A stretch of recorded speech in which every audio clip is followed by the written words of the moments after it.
Hello and welcome to Only Stocks, the channel dedicated to providing you with the latest news, insights, and analysis from the ever-evolving world of the stock market. We understand that the stock market can be a complex and intimidating landscape to navigate, which is why our team of experienced analysts and industry experts is here to break it down for you in simple terms. From company earnings reports and market trends to investment strategies and emerging technologies, we cover it all to ensure that you stay informed and ahead of the curve. So whether you're a seasoned investor or just starting out, join us as we explore the exciting world of stocks and uncover the opportunities that lie ahead. Don't forget to hit the subscribe button and turn on notifications to stay up to date with our latest content. Thank you for tuning in to Only Stocks, and let's get started.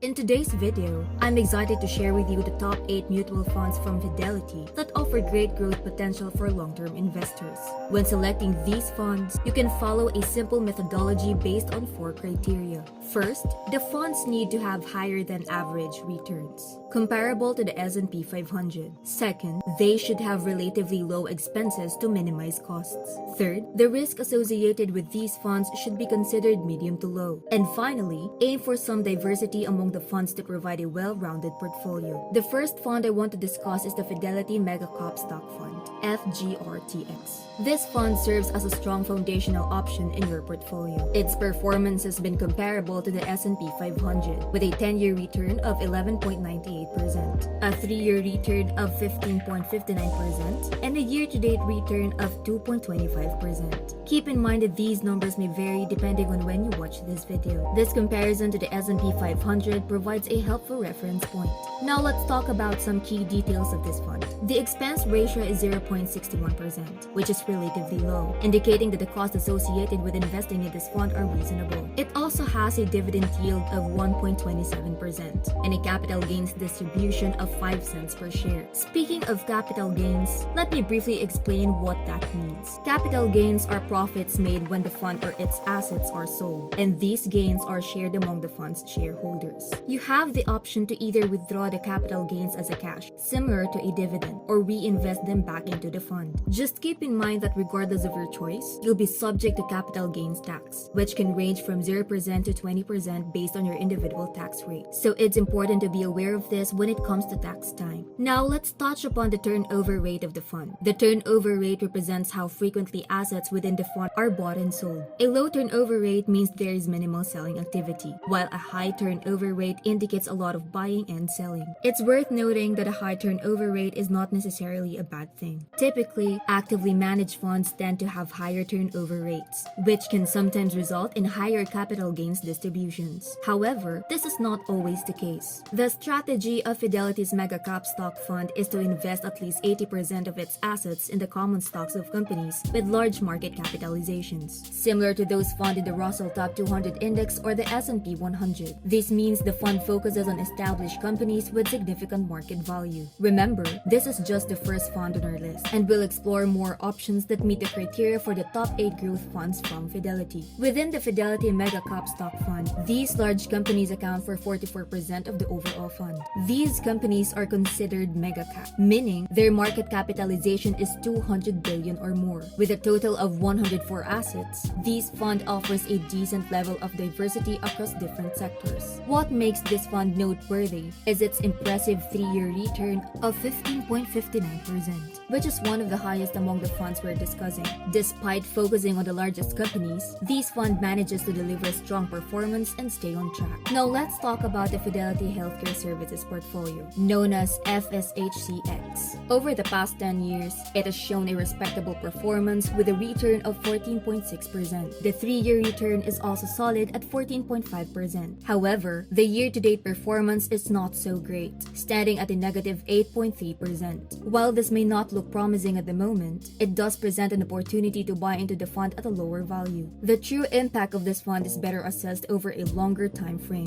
In terms of expenses, the expense ratio for this fund is at 0.71%, which is a bit higher compared to others. The dividend yield is 0.25%, indicating the return generated from dividends, and the capital gains amount to 6.71 cents per share. It's worth noting that this fund has a turnover rate of 17%, which means there is relatively more buying and selling activity within the fund. In comparison to the other funds we're discussing today, the Fidelity Healthcare Services portfolio has the highest expense ratio and capital gains. Now let's discuss the third fund, which is the Fidelity 500 Index Fund. This fund has shown consistent performance with a 10-year return of 11.7%, a 3-year return of 14.8%, and a year-to-date return of 2.46%. As you can see, its performance closely mirrors that of the S&P 500, making it a solid foundational fund. In terms of expenses, the Fidelity 500 Index Fund has one of the lowest expense ratios at 0.015%. It also provides a dividend yield of 1.63% and capital gains of 64 cents per share. The turnover rate for this fund is only 2%, indicating a relatively low level of buying and selling activity. The strategy of the Fidelity 500 Index Fund is quite straightforward.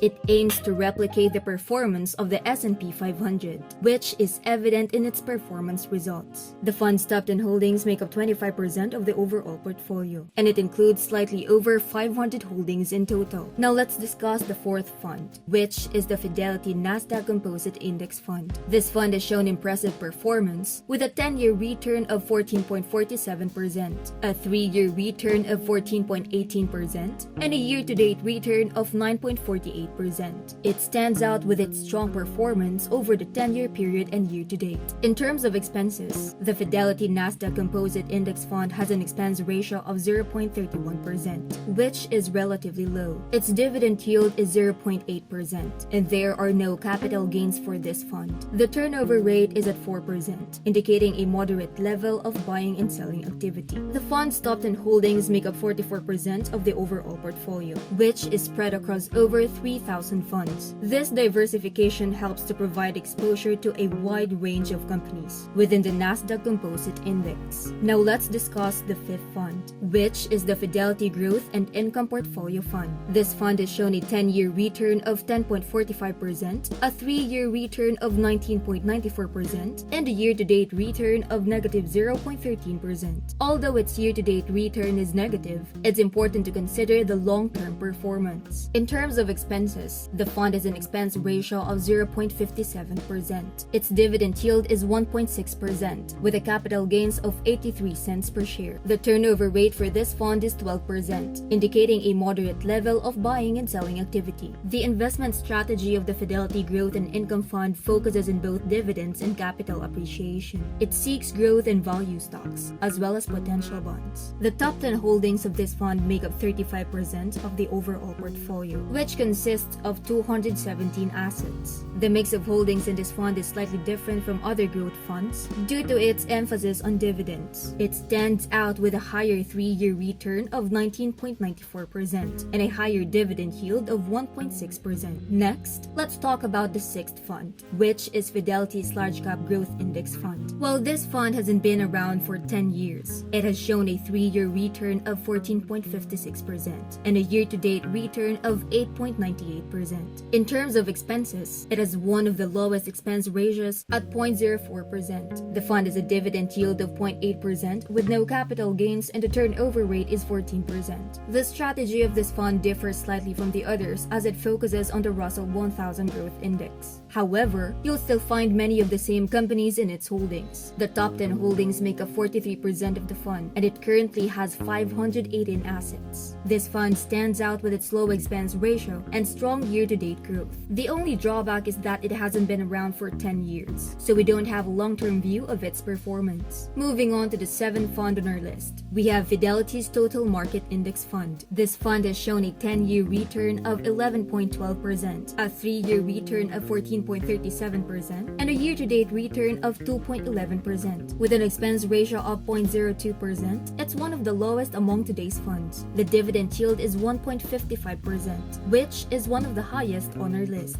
There are no capital gains and the turnover rate is 3%. The strategy of this fund aligns with its name, aiming to include a majority of stocks from the Dow Jones and the total stock market. The top 10 holdings account for 21% of the fund, which consists of nearly 4,000 assets. This fund serves as a foundational option, providing broad market exposure and diversity. While its performance may not be the best in the group, it stands out with its high dividend yield and low expense ratio. Lastly, let's talk about the final fund on our list, the Fidelity Select Semiconductors portfolio. This fund has shown a 10-year return of 24.35%, a 3-year return of 27.28%, and a year-to-date return of 31.21%. The expense ratio for this fund is 0.68%, and it has a dividend yield of 0.14%. The capital gains amount to 95 cents per share, and it has a relatively high turnover rate of 31%. What makes this fund unique compared to others is its heavier focus on companies like TSMC, Teradyne, and Lam Research in the semiconductor industry. The top 10 holdings in this fund account for a significant 77% of its portfolio. It's worth noting that the current holdings of this fund consist of 4.6% from Taiwan and over 92% from the US. With its focus on the semiconductor industry, it offers support and potential growth opportunities. That wraps up today's video on the top 8 high-growth mutual funds from Fidelity, providing some diversity. As always, thanks for tuning in. I hope you found it informative and valuable in your investment journey. If you enjoyed this video, please consider subscribing to our channel to stay up to date on the latest insights and analysis on the stock market. Also, don't forget to hit the like button and share this video with your friends and family. Remember, investing in the stock market can be complex and risky. But with the right information and tools, you can make informed decisions that could lead to substantial returns. See you on our next one.